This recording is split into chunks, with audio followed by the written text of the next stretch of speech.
Hi students, last class లో మనం strings అనే చాప్టర్ ని కంప్లీట్ చేసుకున్నాం. ఇవాళ మనం స్ట్రక్చర్స్ గురించి నేర్చుకున్నాం. వాట్ ఈస్ స్ట్రక్చర్, అసలు స్ట్రక్చర్ ని ఎందుకు ఉపయోగించుకుంటారు, ఆ రెండు విషయాలు ముందు చూద్దాం.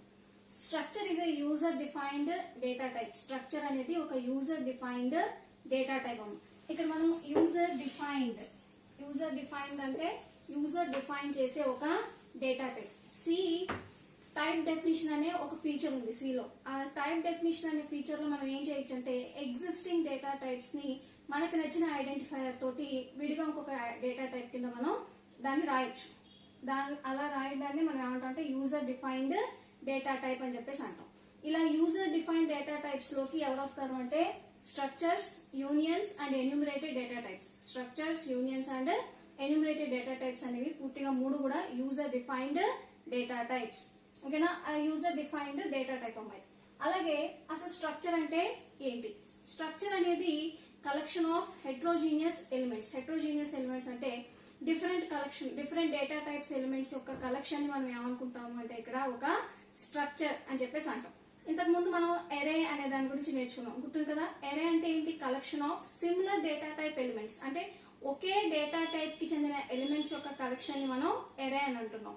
ఇక్కడ స్ట్రక్చర్ కి వచ్చేసరికి collection of different data type of elements. అంటే డిఫరెంట్ డేటా టైప్ ఎలిమెంట్స్ అన్నిటిని కలిపి మనం ఒక చోట తీసుకొస్తే దాన్ని మనం స్ట్రక్చర్ అని చెప్పేసి అంటాం. మనం ఎరేలో ఒక రికార్డ్ అనే లాంటి దాన్ని మెయింటైన్ చేయడం, ఎందుకంటే అవి అన్ని కూడా ఒకే డేటా టైప్ కి చెందిన ఎలిమెంట్స్ అవి స్టోర్ చేస్తాయి.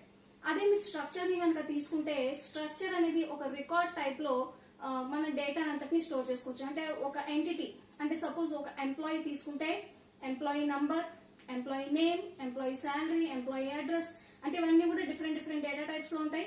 ఇవన్నీ కలిపి ఒక రికార్డ్ గా ఒకరికి సంబంధించిన డేటా అంతా కూడా ఒక చోట స్టోర్ చేసుకునే అవకాశం మనకి స్ట్రక్చర్స్ లో ఉంటుంది. స్ట్రక్చర్ డెఫినేషన్ చూడండి.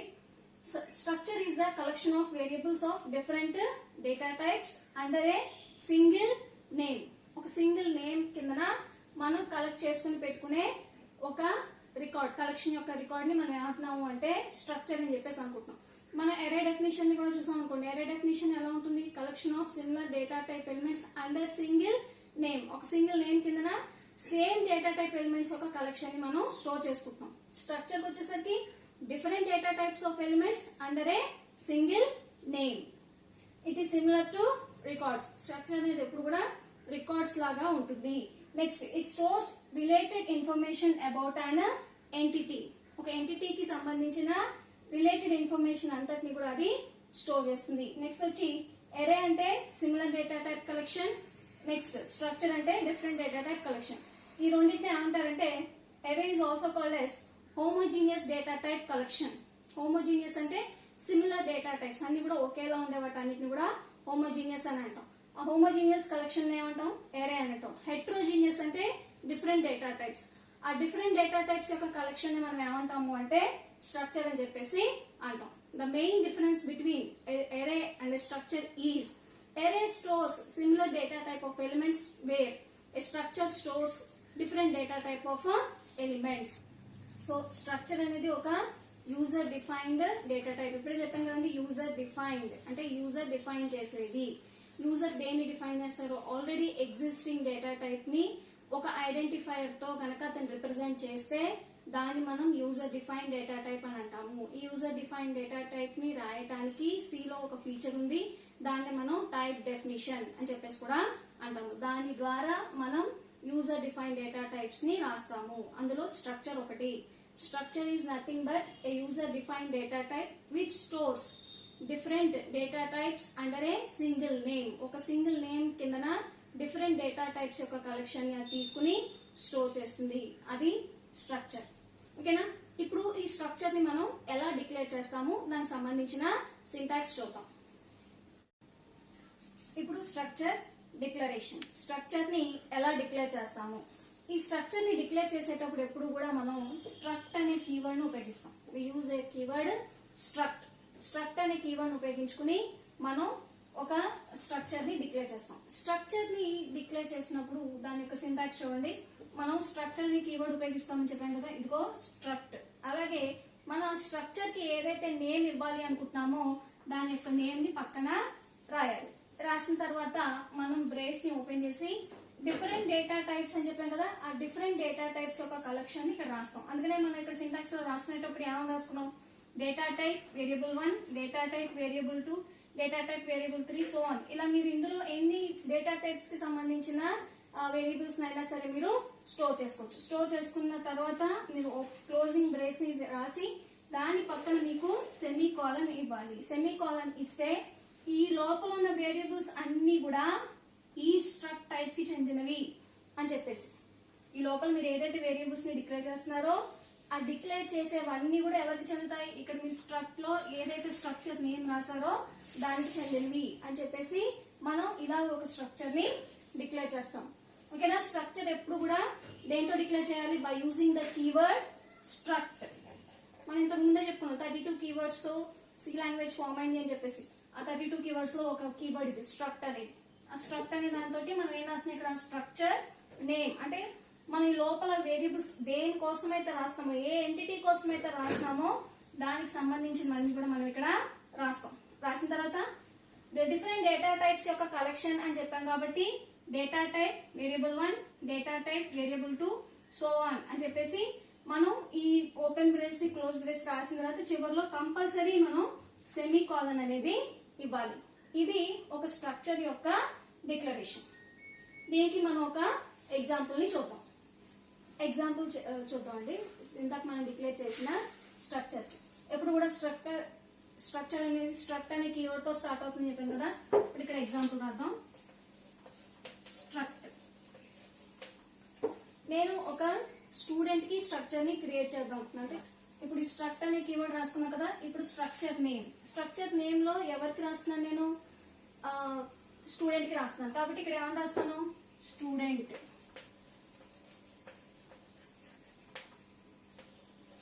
రాసిన తర్వాత ఇక్కడ data type variable 1, data type variable 2 అంటే డిఫరెంట్ డేటా టైప్స్ కి చెందినవి అని చెప్పి రాసుకుంటున్నాం కదా. నార్మల్ గా స్టూడెంట్ కి వచ్చాం అనుకోండి, స్టూడెంట్ కి వచ్చేసిన తర్వాత మనం స్టూడెంట్ గురించి రాసుకునేటప్పుడు స్టూడెంట్ కి ఏముంటుంది, రోల్ నెంబర్ ఉంటుంది, స్టూడెంట్ యొక్క నేమ్ ఉంటుంది, లేదా స్టూడెంట్ యొక్క యావరేజ్ ఉంటుంది. అవన్నీ కూడా మనం డిఫరెంట్ డేటా టైప్స్ లో రాసుకుంటాం. రోల్ నెంబర్ అనేసరికి దేంట్లో ఉంటాయి, నంబర్స్ లో ఉంటాయి. కాబట్టి మన స్టూడెంట్ యొక్క రోల్ నెంబర్ ని చెప్పేటప్పుడు అక్కడ డేటా టైప్ ఏముంటుంది, integer roll number. Next student యొక్క నేమ్ చూసుకుంటే నేమ్ దేంట్లో ఉంటుంది, క్యారెక్టర్ ఎరే అంటే స్ట్రింగ్ రూపంలో ఉంటుంది. స్ట్రింగ్ రూపంలో ఉంది అంటే మళ్ళీ మనం ఇక్కడ ఏం రాసుకోవాలి, క్యాట్ నేమ్, దాని యొక్క సైజ్ ని మనం ఇక్కడ డిఫైన్ చేయాలి.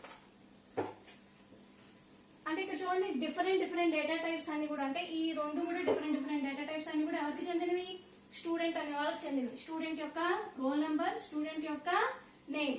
నెక్స్ట్ స్టూడెంట్ యొక్క యావరేజ్ మార్క్స్ చూడాలనుకోండి. యావరేజ్ మార్క్స్ సాధారణంగా దేంట్లో ఉంటాయి, పాయింట్స్ అన్ని వస్తాయి కాబట్టి ఫ్లోట్ అనే డేటా టైప్ లో మనం యావరేజ్ మార్క్స్ ని తీసుకుంటాం.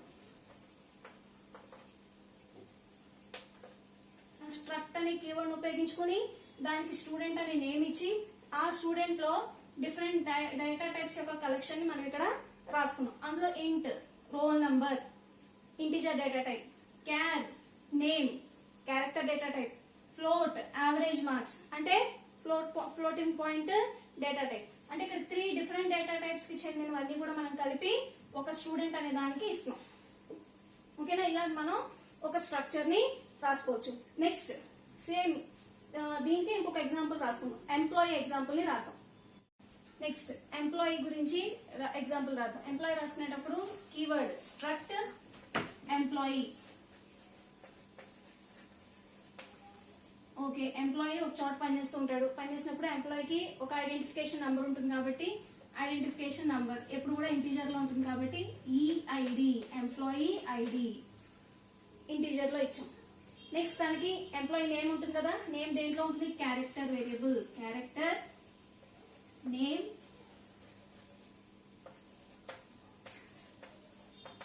ఎంప్లాయీ నేమ్ కాబట్టి ఈ నేమ్ అని చెప్పి రాసుకున్నాం. అంటే employee ID, employee name. Next వచ్చి ఎంప్లాయీ అడ్రస్. ఎంప్లాయీ అడ్రస్ కూడా దేంట్లో ఉంటుంది, క్యారెక్టర్ ఈ అడ్రస్. లో రాసాం అడ్రస్ ని. నెక్స్ట్ ఎంప్లాయీ ఫోన్ నంబర్ దేంట్లో ఇవ్వచ్చు మనం ఇంటీజర్ ఈ ఫోన్ అంటే ఎంప్లాయీ ఫోన్. ఓకేనా. నెక్స్ట్ వచ్చేసి శాలరీ దేంట్లో ఉంటుంది ఫ్లోటింగ్ పాయింట్ కాబట్టి ఫ్లోట్ ఈ శాలరీ. ఇవన్నీ కలిపి మనం ఒక ఎంప్లాయీకి సంబంధించిన స్ట్రక్చర్ అనే దాన్ని రాసాం. ఓకేనా. చూడండి ఎంప్లాయీ స్ట్రక్చర్ చూడండి. స్ట్రక్ట్ ఎంప్లాయీ రాసాం. ఎంప్లాయీలో ఎంప్లాయీ ఐడి ఇచ్చాం, ఎంప్లాయీ నేమ్ ఇచ్చాం, employee address, employee phone number, employee salary మొత్తం అన్ని కూడా ఒక స్ట్రక్చర్ లో ఉన్నాయి. ఆ స్ట్రక్చర్ లో ఉన్నాయని చెప్పడానికి open brace and closed brace, చివరిలో ఇక్కడ మనం సెమీ కోలన్ ని పెట్టుకున్నాం. ఇదన్నీ కూడా దేని కింద ఉంటాయి స్ట్రక్ట్ ఎంప్లాయీ. అంటే ఇప్పుడు ఈ స్ట్రక్ట్ ఎంప్లాయీ అనేది యూజర్ డిఫైన్డ్ డేటా టైప్ అని చెప్పాను కదా. అంటే స్ట్రక్ట్ ఎంప్లాయీ అనేది కంప్లీట్ గా యూజర్ డిఫైన్డ్ డేటా టైప్. అంటే ఇదంతా కూడా అంటే జస్ట్ లైక్ ఇంటిజర్ అనేది ఎలాంటి డేటా టైపో ఇక్కడ స్ట్రక్ట్ ఎంప్లాయీ అనేది ఒక డేటా టైప్ అవుతుంది. ఓకేనా. ఈ యూజర్ డిఫైన్డ్ డేటా టైప్ లో నేను డిఫైన్ చేసుకున్న ఒక ఎగ్జాంపుల్. అంటే ఇది ఒక స్ట్రక్చర్ ని డిక్లేర్ చేయటం మాత్రమే. ఇప్పుడు ఈ స్ట్రక్చర్ ని డిక్లేర్ చేసాం. ఇందులోనేమో మొత్తం కావాల్సిన డిఫరెంట్ డేటా టైప్స్ కి సంబంధించినవన్నీ కూడా రాసుకున్నాం. మరి ఇందులో ఈ స్ట్రక్చర్ లో ఈచ్ అండ్ ఎవ్రీ దాన్ని యాక్సెస్ చేసుకోవడం ఎలాగా అంటే ఎంప్లాయీ ఐడి రాయాలి. How to right employee ID. అదే మీరు ఇంటిజర్ తీసుకున్నారు అనుకోండి ఏమని రాస్తారు ఇంట్ a = 10 అని రాస్తారు, అయిపోయింది. ఇప్పుడు మనం ఇదే ఫార్మాట్ లో కనుక స్ట్రక్చర్ ని చూస్తే యూజర్ డిఫైన్డ్ డేటా టైప్ నాకు నచ్చిన ఐడెంటిఫైయర్ అనుకున్నాం కదా. అంటే ఇంట్ ప్లేస్ లో నాకు ఇప్పుడు ఎవరున్నారు ఓన్లీ స్ట్రక్ట్ ఎంప్లాయీ మాత్రమే ఉన్నారు. అంటే ఇక్కడ నాకు వేరియబుల్ ఇచ్చానా, వేరియబుల్ ఇవ్వలేదు. వేరియబుల్ ఇవ్వనప్పుడు నేను డేటాని ఇవ్వలేను. అంటే నేను ఓన్లీ డేటా టైప్ ని మాత్రమే చెప్పాను. ఎప్పుడైతే డేటా టైప్ ని మాత్రమే చెప్పానో can I give value directly, value ఇవ్వలేను. వాల్యూ ఇవ్వాలి అంటే నేను ఏం చేయాలి, ఒక వేరియబుల్ ని అక్కడ క్రియేట్ చేయాలి. అంటే ఇప్పుడు కంప్లీట్ గా నేను తీసుకున్న యూజర్ డిఫైన్ డేటా టైప్ అనే ఒక స్ట్రక్చర్ కి వేరియబుల్ ని డిక్లేర్ చేయాలి. ఇప్పుడే దీన్ని ఏమంటామంటే స్ట్రక్చర్ ని డిక్లేర్ చేసుకున్నాం కదా. ఇప్పుడు మనం స్ట్రక్చర్ వేరియబుల్ ని ఎలా డిక్లేర్ చేసుకుంటామో చూద్దాం. ఇందాక మనం ఓన్లీ స్ట్రక్చర్ ని మాత్రమే డిక్లేర్ చేసుకున్నాం. ఇప్పుడు మనం స్ట్రక్చర్ వేరియబుల్ ని ఎలా డిక్లేర్ చేసుకుంటున్నాం జస్ట్ ఇందాకే చెప్పుకున్నాం. మనం నార్మల్ గా అయితే ఇంట్ a = 10 అని రాసుకుంటే కంప్లీట్ గా ఒక స్టేట్మెంట్ ని రాసినట్టు. ఇంట్ అని రాసినప్పుడు మనం ఏమైనా చేయగలమా, అది ఒక ఇన్కంప్లీట్ స్టేట్మెంట్. ఇప్పుడు మనం స్ట్రక్చర్ ని డిక్లేర్ చేసినప్పుడు కూడా అలాగే ఉంటుంది, అది ఒక ఇన్కంప్లీట్ స్టేట్మెంట్. ఎందుకని structure is a user defined data type. అంటే మనం ఇక్కడ స్ట్రక్ట్ అని రాసి స్ట్రక్చర్ నేమ్ ఇచ్చేసి మనం ఇక్కడ డిఫరెంట్ వేరియబుల్స్ ని రాసి ఇక్కడ వదిలేస్తే ఇదంతా కూడా మనకి ఎలా ఉంటుంది అంటే జస్ట్ లైక్ ఇంటర్ రాసి వదిలిపెట్టేసినట్టుగానే ఉంటుంది. ఎందుకంటే మనం డిఫైన్ చేసుకున్న ఈ డేటా టైప్ కాబట్టి దీనికి మనం ఒక నేమ్ అంటే ఇంటి ఏ అనే వేరియబుల్ ని ఇవ్వాలి. అంటే మొత్తం ఈ స్ట్రక్చర్ అంతకి కలిపి కూడా లోపల ఉన్న మెంబర్స్ ని యాక్సెస్ చేసుకోవడానికి మనం ఒక వేరియబుల్ ని ఇవ్వాలి. ఆ వేరియబుల్ ని ఇవ్వటానే మనం ఏమంటున్నాం అంటే ఇక్కడ స్ట్రక్చర్ వేరియబుల్ డిక్లరేషన్ అని చెప్పేసి అంటున్నాం. Structure variable declaration. ఈ స్ట్రక్చర్ వేరియబుల్ ని మనం 2 రకాలుగా డిక్లేర్ చేయొచ్చు. అది ఎలాగంటే ఒకసారి చూడండి. స్ట్రక్ట్ నేమ్ రాసాం, బ్రేస్ ఓపెన్ చేసాం, డిఫరెంట్ డేటా టైప్స్ రాసాం. అంటే data type variable 1, data type variable 2 so on రాసేసిన తర్వాత బ్రేస్ క్లోజ్ చేసిన తర్వాత మనం ఇక్కడ ఎప్పుడు సెమీ కాలన్ ఇస్తున్నాం కదా. ఆ సెమీ కాలన్ ఇచ్చే బదులు మనం ఇక్కడ ఏం రాస్తాం అంటే స్ట్రక్చర్ వేరియబుల్ ని రాస్తాం. అంటే మొత్తం ఈ స్ట్రక్చర్ అంతటికి మనం ఒక వేరియబుల్ ని ఇవ్వచ్చు. ఇప్పుడు దీనికే పక్కన మనం ఒక ఎగ్జాంపుల్ చూద్దాం. సపోజ్ నేను స్టూడెంట్ కి సంబంధించిన స్ట్రక్చర్ ని రాయాలనుకుంటున్నాను. అప్పుడు ఫస్ట్ ఏం రాస్తాను నేను ఇక్కడ స్ట్రక్ట్ స్టూడెంట్ కదా STUD అని చెప్పేసి రాశాను. రాసిన తర్వాత డిఫరెంట్ వేరియబుల్స్ కి డేటా టైప్ కి సంబంధించిన వేరియబుల్స్ ని రాస్తాం కదా. ఇంట్ ఐడి క్యార్ నేమ్ ఆఫ్ 50. ఓకేనా. అంటే ఇప్పుడు నేను స్ట్రక్చర్ ని రాస్తాను. ఇప్పుడు స్ట్రక్చర్ వేరియబుల్ ఇక్కడ రాస్తాను. ఇది స్టూడెంట్ కి సంబంధించింది కాబట్టి నేను S1 అని రాస్తాను. అంటే ఇప్పుడు మొత్తం ఈ స్ట్రక్చర్ అంతటికి వేరియబుల్ ఎవరు అంటే S1. అంటే ఇంట్ ఏ అని చెప్పి ఎలాగైతే రాసామో ఏ అనేది ఇంటీజర్ డేటా టైప్ కి ఎలాగైతే చెందిందో ఈ S1 అనే వేరియబుల్ ఈ స్ట్రక్ట్ అని చెప్పేసి ఏదైతే మనం డిఫైన్ చేసుకున్నామో డేటా టైప్ దానికి చెందింది అని చెప్పేసి మనం ఇక్కడ చెప్తున్నాం అనమాట. ఇది ఒక టైప్ లో మనం స్ట్రక్చర్ వేరియబుల్ ని డిక్లేర్ చేయటం. ఇంకో టైప్ చూడండి. ఇంకో టైప్ వచ్చేసరికి స్ట్రక్చర్ నేమ్ రాస్తాం, బ్రేస్ ఓపెన్ చేస్తాం, డిఫరెంట్ డేటా టైప్స్ కి సంబంధించిన వేరియబుల్స్ ని రాస్తాం. మనం బ్రేస్ ని నార్మల్ గానే క్లోజ్ చేసి దాని కిందన ఎక్కడైనా సరే స్ట్రక్చర్ నేమ్, స్ట్రక్చర్ వేరియబుల్ అని చెప్పి చివరిలో మనం సెమీ కాలన్ ని ఇస్తాం. దాన్ని కూడా మనం ఇక్కడ ఎగ్జాంపుల్ రూపంలో రాసుకుంటే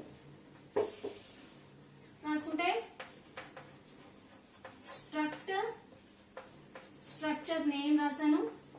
ఆ తర్వాత డిఫరెంట్ వేరియబుల్స్ ఇంట్ ఐడి, నెక్స్ట్ క్యార్ నేమ్ ఆఫ్ 50 అని చెప్పి రాసిన తర్వాత ఈ స్ట్రక్చర్ ఇక్కడతో క్లోజ్ చేసి స్ట్రక్చర్ వేరియబుల్ ని క్రియేట్ చేయడానికి మనం ఏం చేస్తామంటే ఇక్కడ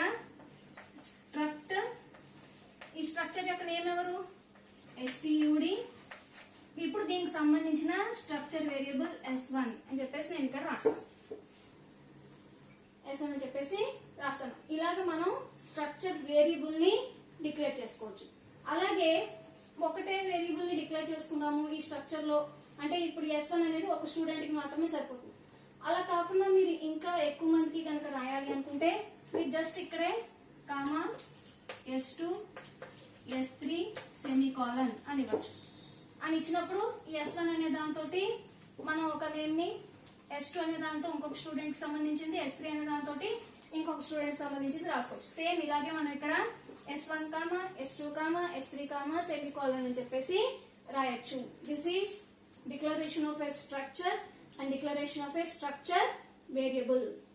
ఓకేనా. ఇప్పుడు స్ట్రక్చర్ ఇనిషియలైజేషన్. ఇందాక మనం స్ట్రక్చర్ ని డిక్లేర్ చేయటం, స్ట్రక్చర్ వేరియబుల్ ని డిక్లేర్ చేసుకోవటం రెండు చూసాం. ఇప్పుడు మనం ఆ డిక్లేర్ చేసిన స్ట్రక్చర్ కి వాల్యూస్ ని ఇవ్వాలి. అంటే డైరెక్ట్ గా మనం వాల్యూస్ ని ఇచ్చేస్తున్నాం. ఆ ఇవ్వటానికి రాసే సింటాక్స్ చూద్దాం. సింటాక్స్ చూడండి. Structure name, data type variable 1, data type variable 2, so on, brace close, structure variable is equal to మనం ఇక్కడ ఏవైతే డేటా టైప్స్ ని రాస్తామో వాటికి అనుగుణంగానే మనం ఇక్కడ సపోజ్ ఇక్కడ ఇంటిజర్ డేటా టైప్ ఐడి ఏదైనా రాసాం అనుకోండి, ఇక్కడ మనం ఐడికి సంబంధించింది మాత్రమే ఇవ్వాలి. ఇక్కడ నేమ్ రాస్తే ఇక్కడ నేమ్ కి సంబంధించింది మాత్రమే ఇవ్వాలి. అలా ఇచ్చుకుంటూ మనం ఇక్కడ ఎన్ని డేటా టైప్స్ అయితే డిఫైన్ చేస్తామో వాటికి సంబంధించిన వాల్యూస్ అన్ని కూడా మనం డైరెక్ట్ గా ఇలా రాసేయచ్చు. అంటే ఇంట్ ఏ అని తీసుకున్నాం అనుకోండి, దానికి వాల్యూ ఇచ్చినప్పుడు ఏమన్నా ఈజ్ ఈక్వల్ టు 10 అని రాస్తాం కదా. ఇప్పుడు మనం అలా రాస్తున్నట్టు అనమాట. అంటే ఇక్కడ ఒకవేళ మనం స్టూడెంట్ ఐడి ఇచ్చాం అనుకోండి, ఇంటి ఐడి అన్నాం అనుకోండి, ఐడికి సంబంధించింది ఇక్కడ రాస్తారు. నెక్స్ట్ నేమ్ రాస్తాం అనుకోండి, నేమ్ సంబంధించింది ఇక్కడ రాస్తారు. అంటే మీరు మొత్తం అంతా స్ట్రక్చర్ లోనే రాసేస్తే అది ఇలా ఉంటుంది. లేదు ముందు స్ట్రక్చర్ ని డిఫైన్ చేసుకుని ఆ తర్వాత స్ట్రక్చర్ వేరియబుల్ ఉపయోగించుకుని రాద్దాము అనుకుంటే ఇలా ఉంటుంది. Structure name, data type variable 1, data type variable 2, so on. మనం స్ట్రక్చర్ ఇక్కడ క్లోజ్ చేస్తాం సెమీకోలన్ తోటి. Structure name, structure variable is equal to constant 1, constant. ఇక్కడ కూడా మనం ఎలాగైతే ఇచ్చామో అలాగే మనం ఇక్కడ వాల్యూస్ ని ఇవ్వాలి. ఇప్పుడు రెండింటికి కూడా మనం ఒక పక్కన ఎగ్జాంపుల్స్ చూద్దాం. స్టూడెంట్ ఎగ్జాంపుల్ తీసుకుందాం. ఇప్పుడు మనం ఈ రెండింటికి కూడా స్టూడెంట్ కి సంబంధించిన స్ట్రక్చర్స్ ని రాసే ఎగ్జాంపుల్ రూపంలో చూద్దాం. ఫస్ట్ స్టూడెంట్ ఏమో std అని చెప్పి రాసుకున్నాను. అందులో ఫస్ట్ స్టూడెంట్ ఐడి ఇవ్వాలి అంటే ఇంటీజర్ లో ఉంటుంది, నేమ్ ఇవ్వాలి అంటే క్యారెక్టర్ రూపంలో ఉంటుంది. Character name of 50. ఓకేనా. Open brace, close brace. అంటే ఈ స్టూడెంట్ అనే స్ట్రక్చర్ లో ఈ రెండు ఉన్నాయి. ఉన్నప్పుడు మనం ఇప్పుడు కాన్స్టెంట్స్ ఇస్తాం. ఇచ్చేటప్పుడు వేరియబుల్ స్టూడెంట్ కాబట్టి s1 is equal to brace open చేసి ఇప్పుడు ఐడి, ఫస్ట్ ఐడి ఉంది కాబట్టి ఐడెంటిఫికేషన్ అంటే మీ roll numbers comma, next name ఉంది కాబట్టి నేమ్ ఎప్పుడు కూడా దేంట్లో ఇవ్వాలి, డబల్ కొటేషన్స్ లో ఇవ్వాలి. నేను డబల్ కొటేషన్స్ లో ఇస్తున్నాను.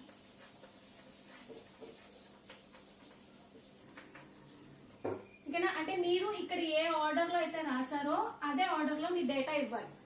ఏ ఆర్డర్ లో అయితే రాసారో అదే ఆర్డర్ లో మీరు డేటాని ఇవ్వాలి. ఇస్తే అప్పుడు ఆ స్ట్రక్చర్ ఇలా ఉంటుంది. అంటే స్టూడెంట్ ఇంట్ ఐడి అంటే integer data type, char name character data type తీసుకున్నాం. మొత్తం ఆ స్ట్రక్చర్ అంతటికి స్ట్రక్చర్ వేరియబుల్ ఎవరు s1, S1 is equal to first ID ఉంది కాబట్టి 701 అని రాసాం, తర్వాత నేమ్ ఉంది కాబట్టి దాన్ని మనం డబుల్ కొటేషన్స్ లో పెట్టాం. ఓకేనా? ఒక నేమ్ ఒక్కదాన్నే మనం డబుల్ కొటేషన్స్ లో రాస్తామా, తర్వాత ఇంటీజర్ గానీ ఫ్లోటింగ్ పాయింట్ నంబర్స్ కానీ ఏవైతే ఉంటాయో అవన్నీ కూడా డైరెక్ట్ గా రాస్తాం. ప్రతి దాన్ని కూడా కామాతో సపరేట్ చేసుకుంటూ వెళ్తాం. ప్రతి దాన్ని కూడా మనం కామాతో సపరేట్ చేసుకుంటూ వెళ్తాం. సేమ్ ఇంకొక టైప్ లో రాసుకోవచ్చు అని చెప్పాం కదా, సేమ్ అదే స్టూడెంట్ ని ఈ టైప్ లో కనుక రాసుకుంటే ఎలా వస్తుంది అంటే ఇలాగా. అంటే ముందు మన స్ట్రక్చర్ ని డిఫైన్ చేసుకుని ఆ తర్వాత స్ట్రక్చర్ వేరియబుల్ ద్వారా డేటాని ఇవ్వటం. మీరు అది చూస్తే కనుక ఎలా ఉంటుంది, struct std int id char name of 50. ఇక్కడతో మనం స్ట్రక్చర్ ని క్లోజ్ చేస్తాం. స్ట్రక్చర్ ని క్లోజ్ చేసిన తర్వాత ఇప్పుడు మళ్ళీ ఈ స్ట్రక్ట్ కీవర్డ్ రాయాలి. నెక్స్ట్ స్ట్రక్చర్ నేమ్ ఏంటి, std. స్ట్రక్చర్ వేరియబుల్ ఏమనుకున్నాం మనం ఇక్కడ, s1 ఈజ్ ఈక్వల్ టు, అప్పుడు డబుల్ ఓపెన్ బ్రేస్ రాసి ఫ్లవర్ బ్రేస్, ఫస్ట్ ఐడి ఉంది కాబట్టి ఐడి ఇక్కడ ఏమని రాస్తాం 701 కామా, నెక్స్ట్ నేమ్ ఉంది కాబట్టి నేమ్ దేంట్లో మనం పెట్టాలి డబుల్ కొటేషన్స్ లేదా అని చెప్పి రాసి చివరిలో మనం సెమీకోలన్ ని ఇస్తాం.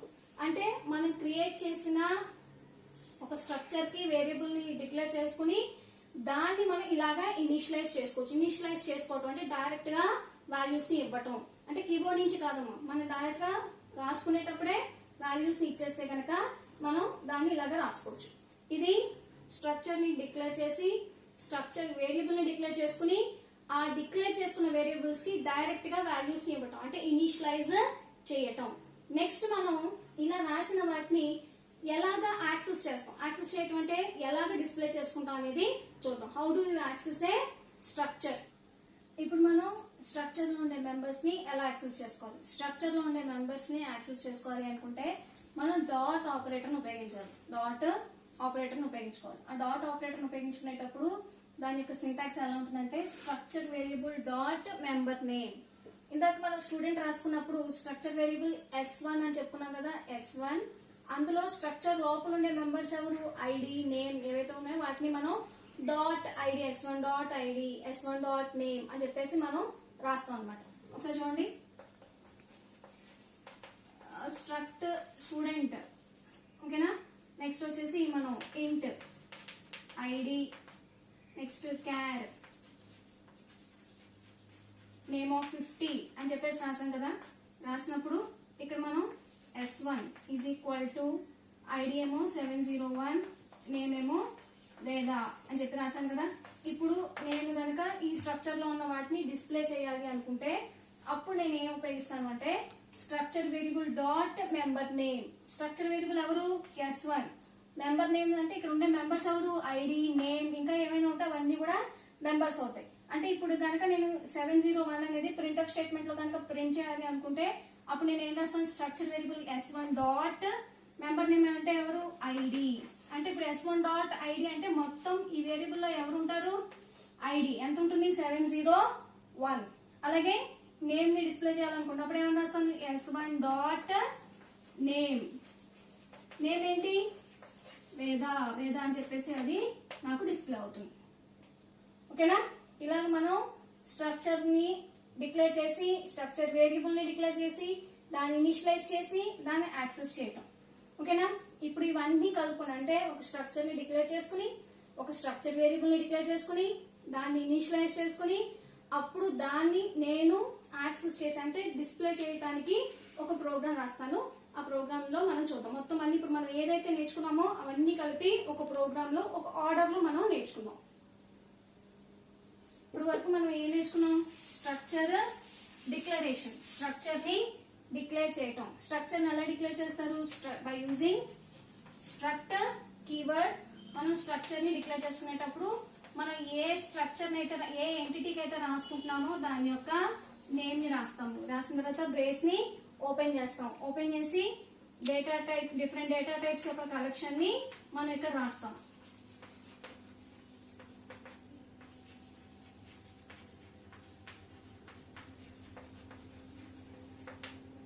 ఇలా మనం స్ట్రక్చర్ ని డిక్లేర్ చేసుకుంటున్నాం. డిక్లేర్ చేసుకున్న తర్వాత ఈ స్ట్రక్చర్ లో ఉండే వేరియబుల్స్ కి యాక్సెస్ చేసుకోవడానికి మనకి ఏం కావాలి, ఒక స్ట్రక్చర్ వేరియబుల్ కావాలి.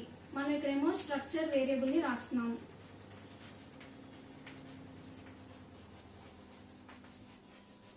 ఈ స్ట్రక్చర్ వేరియబుల్ ఉపయోగించుకుని ఇనిషియలైజ్ చేస్తాం. ఇనిషియలైజ్ చేయడం అంటే ఇక్కడ డైరెక్ట్ గా ఈక్వల్ టు రాసి మనం ఇందులో డేటాని రాసుకోవచ్చు. కాన్స్టెంట్ 1, కాన్స్టెంట్ 2 సో అని చెప్పేసి మనం ఇక్కడ ఎంత డేటా అయితే అంత డేటాని రాసుకుంటాం. ఇప్పుడు ఇందులో ఒక్కొక్క డేటాని అంటే వేరియబుల్ కి సంబంధించిన డేటాని అంతటిని కూడా నేను యాక్సెస్ చేసుకోవాలి అనుకుంటే మళ్ళీ ఇక్కడ ఏమని రాస్తున్నాను, structure variable dot data type variable 1 is equal to దానికి సంబంధించిన వాల్యూ. ఇలా నేను దానికి సంబంధించి యాక్సెస్ చేసుకుంటున్నాను.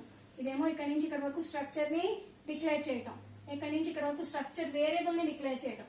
మొత్తం ఇదంతా కలిపి ఒక స్ట్రక్చర్ ని డిక్లేర్ చేసుకుని స్ట్రక్చర్ వేరియబుల్ ని దాంతో పాటు ఇనిషియలైజ్ చేయటం. ఇనిషియలైజ్ చేసిన తర్వాత ఇందులో ఉండే ఒక్కొక్క దాన్ని నేను యాక్సెస్ చేసుకోవడానికి నేను ఇలాగ డాట్ ఆపరేటర్ ఉపయోగించుకుని each member of the structure ని యాక్సెస్ చేసుకుంటున్నాను.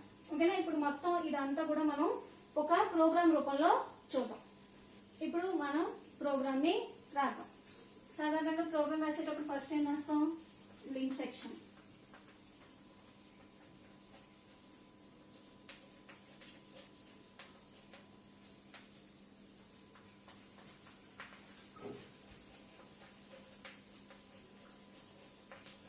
ఓకే, లింక్ సెక్షన్ రాసిన తర్వాత మనం డైరెక్ట్ గా ఏం రాస్తున్నాం, మెయిన్ ఆఫ్ అని చెప్పి రాస్తున్నాం.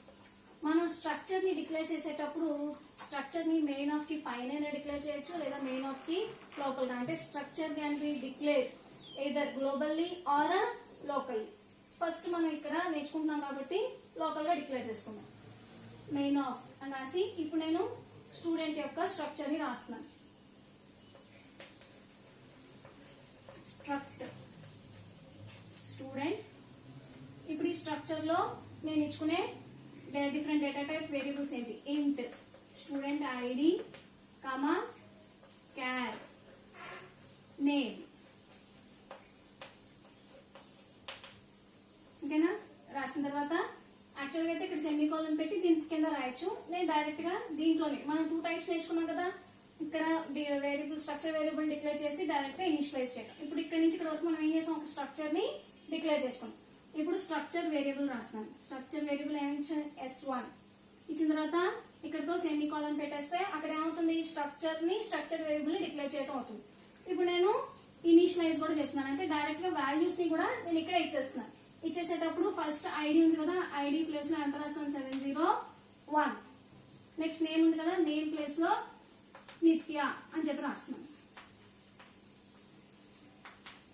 అంటే ఇంతవరకు కూడా నేను ఏం చేశాను, ఒక స్ట్రక్చర్ ని డిక్లేర్ చేసి స్ట్రక్చర్ వేరియబుల్ ని రాసి దానికి నేను ఇప్పుడు వాల్యూస్ ని ఇచ్చాను. ఇప్పుడు మనం ఈ స్ట్రక్చర్ ని ఉపయోగించుకుని ఈ డేటా మెంబర్స్ ని ఎలా డిస్ప్లే చేయొచ్చు అంటే యాక్సెసింగ్ దేంతో అనుకున్నాం, by using dot operator. Dot operator కూడా దేని మధ్యలో ఉండాలి, structure variable and member of the structure variable and member of the structure కి మధ్యలో ఉండాలి. ఇది మనం ఇలా తీసుకుని మనం ఇక్కడ యాక్సెస్ చేసి చూద్దాం.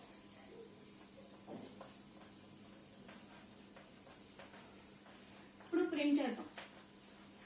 ప్రింటర్ ఆల్రెడీ వాల్యూస్ అన్ని కూడా మనం ఇచ్చేసాం కదా, అందులో /n ఫస్ట్ స్టూడెంట్ ఐడి కదా, నేను ఇక్కడ ఫస్ట్ ప్రింట్ ఏం చేస్తున్నానంటే స్టూడెంట్ డీటెయిల్స్ అని కావాలనుకుంటే ఇక్కడ మీరు స్టూడెంట్ డీటెయిల్స్ అని రాయొచ్చు, అది ప్రింట్ అవుతుంది. నెక్స్ట్ డైరెక్ట్ గా నేను ఐడిని ప్రింట్ చేసుకుంటున్నాను. Student ID A data type లో ఉంది, ఇంటీజర్ డేటా టైప్ కాబట్టి %d. ఆ %d అంటే ఎవరు, ఈ S1 ఈ ఐడి రెండుని కనుక తీసుకున్నప్పుడు మాత్రమే నేను దీన్ని డిస్ప్లే చేయగలను, యాక్సెస్ చేయాలి కదా. ఇది డాట్ ఇది అంటే ఈ S1 అనే వేరియబుల్ ద్వారా ఈ స్ట్రక్చర్ లో ఉండే ఈ ఐడిని తీసుకుని దానికి నేను వాల్యూని ఇస్తాను. అంటే ఇప్పుడు నేను ఇక్కడ ఏమని రాస్తాను, S1 dot ID. S1 dot ID దగ్గర ఏముంటుంది, S1 డాట్ ఐడి అంటే ఎంత, 701. అంటే స్టూడెంట్ ఐడి నాకు ఇక్కడ ఏం డిస్ప్లే అవుతుంది, 701 అని చెప్పి డిస్ప్లే అవుతుంది. Next printer /n student name.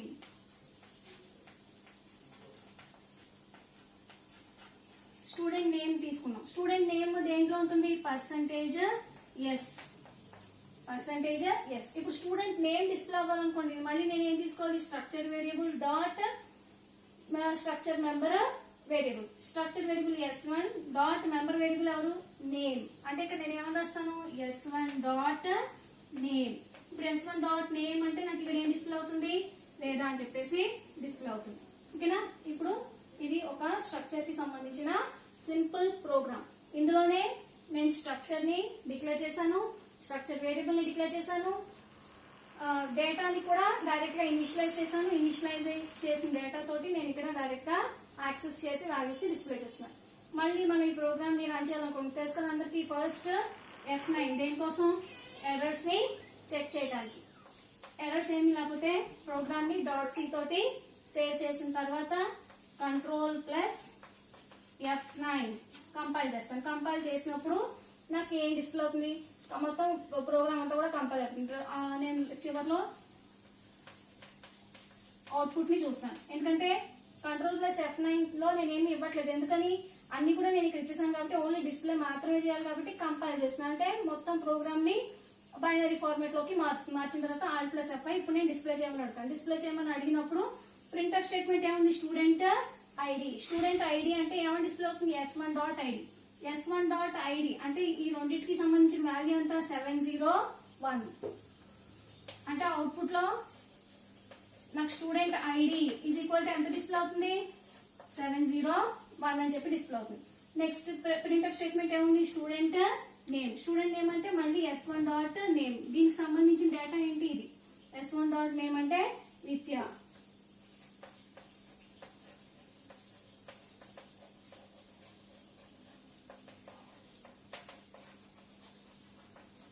Student name నిత్య అని చెప్పేసి డిస్ప్లే అవుతుంది. ఈ ప్రోగ్రామ్ ద్వారా మనం ఏం నేర్చుకున్నాం అంటే స్ట్రక్చర్ ని డిక్లేర్ చేసి స్ట్రక్చర్ వేరియబుల్ తోటి వాల్యూస్ ని డైరెక్ట్ గా ఇనిషియలైజ్ చేసి ఆ ఇనిషియలైజ్ చేసిన వాల్యూస్ ని డాట్ ఆపరేటర్ ఉపయోగించుకుని మనం డిస్ప్లే చేసుకున్నాం. ఇప్పుడు మనం ఒకే ఒక స్టూడెంట్ కి సంబంధించింది నేమ్ అండ్ ఐడిని డిస్ప్లే చేసుకున్నాం. అది కూడా మనం డైరెక్ట్ గా ఇనిషియలైజ్ చేసుకున్నాం. ఒకవేళ ఈ ఒక్క స్టూడెంట్ కి సంబంధించింది కూడా మన కీబోర్డ్ నుంచి ఇవ్వాలి అంటే, కీబోర్డ్ నుంచి ఈ డేటాని ఇవ్వాలి అనుకుంటే అప్పుడు మనం ఎలా రాస్తాం? మేము డైరెక్ట్ గా ఇచ్చేసాం కాబట్టి డైరెక్ట్ గా డిస్ప్లే చేసుకున్నాం. అలా కాదు, నేను కీబోర్డ్ నుంచి డేటా ఇస్తున్నాను. కీబోర్డ్ నుంచి డేటా ఇచ్చినప్పుడు అది తీసుకుని డిస్ప్లే చేయాలి. దానికి మనం ప్రోగ్రామ్ ని ఎలా రాస్తామో చూద్దాం. ఓకేనా? ఇందాక ప్రోగ్రామే తీసుకుందాం. ఇంట్ ఐడి క్యార్ నేమ్ ఆఫ్ 50. ఓకేనా? నేను S1 అనే వేరియబుల్ ని తీసుకున్నాను. ఇక్కడతో ప్రోగ్రామ్ ని స్టాప్ చేశాను. అంటే స్ట్రక్చర్ ని డిక్లేర్ చేసి స్ట్రక్చర్ వేరియబుల్ ని డిక్లేర్ చేశాను. స్ట్రక్చర్ ని డిక్లేర్ చేసి స్ట్రక్చర్ వేరియబుల్ ని డిక్లేర్ చేశాను. ఇక్కడ నుంచి తెలుసుకోవాలి అందరికి ప్రోగ్రామ్. లింక్ సెక్షన్ మెయిన్ లోపలే నేను లోకల్ గానే స్ట్రక్చర్ ని డిక్లేర్ చేశాను. ఇప్పుడు నేను ఇక్కడ పక్కన ఇనిషియలైజ్ చేయట్లేదు. ఇనిషియలైజ్ చేయకుండా కీబోర్డ్ నుంచి వాల్యూస్ ని ఇవ్వాలనుకుంటున్నాను. కీబోర్డ్ నుంచి వాల్యూస్ ని ఇవ్వాలి అంటే మనం స్కాన్ఎఫ్ స్టేట్మెంట్ ఉపయోగించాలి. తెలుసు కదా? By using scanf statement we can read data from the keyboard. Keyboard నుంచి డేటాను రీడ్ చేస్తాం. ఇప్పుడు దానికి ఫస్ట్ printf/n ముందు ఐడిని ఎంటర్ చేయాలి కదా కీబోర్డ్ నుంచి. ఇక్కడ ఎంటర్ ఐడి అని రాస్తాం. రాసిన తర్వాత స్కాన్ఎఫ్ స్టేట్మెంట్ ద్వారా నేను డేటాని ఇవ్వాలి. స్కాన్ఎఫ్ స్టేట్మెంట్ ద్వారా డేటాని ఇవ్వాలి అంటే ఐడి అనేది ఏ డేటా టైప్ చెందింది? Integer data type. Integer data type కి ఫార్మాట్ స్పెసిఫైర్ ఏంటి? %d, &. ఇందాక మనం డిస్ప్లే చేసుకోవడానికి ఎలాగైతే structure variable dot member variable ని తీసుకున్నామో ఇక్కడ కూడా అలాగే తీసుకుంటాం. స్ట్రక్చర్ వేరియబుల్ ఎవరు? S1 డాట్ మెంబర్ వేరియబుల్ అంటే ఎవరు వస్తారు? ID. Structure variable dot member variable అంటే ఈ అడ్రస్ ఎవరికి సంబంధించింది? రెండింటికి. అంటే స్ట్రక్చర్ లో ఐడి అనే దానికి చెందింది అన్నమాట. నెక్స్ట్ నేమ్ ఎంటర్ చేయాలనుకోండి. /n enter name. ఓకేనా? /n enter name. ఇప్పుడు దీనికి స్కాన్ఎఫ్ స్టేట్మెంట్ రాయాలనుకోండి. ఎలా రాస్తాం? స్కాన్ఎఫ్ స్ట్రింగ్ కదా, స్ట్రింగ్ కాబట్టి ఫార్మాట్స్ తీసుకుని ఏమవుతుంది పర్సంటేజెస్ కామా, మనం స్ట్రింగ్స్ రాసేటప్పుడు యాంపర్సెంట్ రాయక్కర్లేదు చెప్పుకున్నాం కదా, యాంపర్సెంట్ అక్కర్లేదు. కాకపోతే మన structure variable dot member variable, structure variable ఎవరు s1 డాట్ నేమ్ అని చెప్పి రాస్తాం, s1 డాట్ నేమ్ అని చెప్పి రాస్తాం. అంటే ఇప్పుడు మనం ఈ 4 స్టేట్మెంట్స్ ద్వారా ఏం చేసామంటే ఐడిని నేమ్ ని ఎంటర్ చేసుకున్నాం, ఐడి అండ్ నేమ్ ని ఎంటర్ చేసుకున్నాం. ఇప్పుడు దీన్ని కనుక నేను ప్రింట్ చేసుకోవాలి అనుకోండి, మళ్ళీ ఇందాక రాసిన దానిలాగానే ప్రింట్ఎఫ్ స్టేట్మెంట్ ని రాస్తాం. అంటే ఇది కంటిన్యూషన్ అనమాట. ఇది కీబోర్డ్ నుంచి డేటా మాత్రమే తీసుకున్నాం, అప్పుడు తీసుకున్న డేటా డిస్ప్లే చేసుకోవాలి కదా, డిస్ప్లే చేసుకోవడానికి ప్రింట్ఎఫ్ స్టేట్మెంట్ రాస్తాం. ప్రింట్ఎఫ్ స్టేట్మెంట్ లో ప్రింట్ఎఫ్ స్లాష్ నేను ఇక్కడ స్టూడెంట్ డీటెయిల్స్ అని రాస్తున్నాను. స్టూడెంట్ డీటెయిల్స్, మళ్ళీ ఆ స్టూడెంట్ డీటెయిల్స్ అన్నిటిని ఒక్కొక్కటిగా ప్రింట్ చేస్తున్నారు. స్లాష్ అండ్ స్టూడెంట్ ఐడి కదా, student ID is equal to ID integer data type లో ఉంది కాబట్టి పర్సంటేజ్ డి. ఇప్పుడు దాన్ని డిస్ప్లే చేయాలంటే నేను ఏం రాస్తాను s1 dot ID.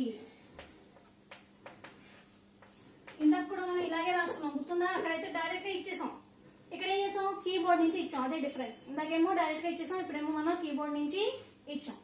Next name print చేయాలి కదా, printf slash and student name. Student name దేంట్లో ఉంటుంది స్ట్రింగ్ లో కాబట్టి percentages comma s1 dot name అని చెప్పి రాస్తాం.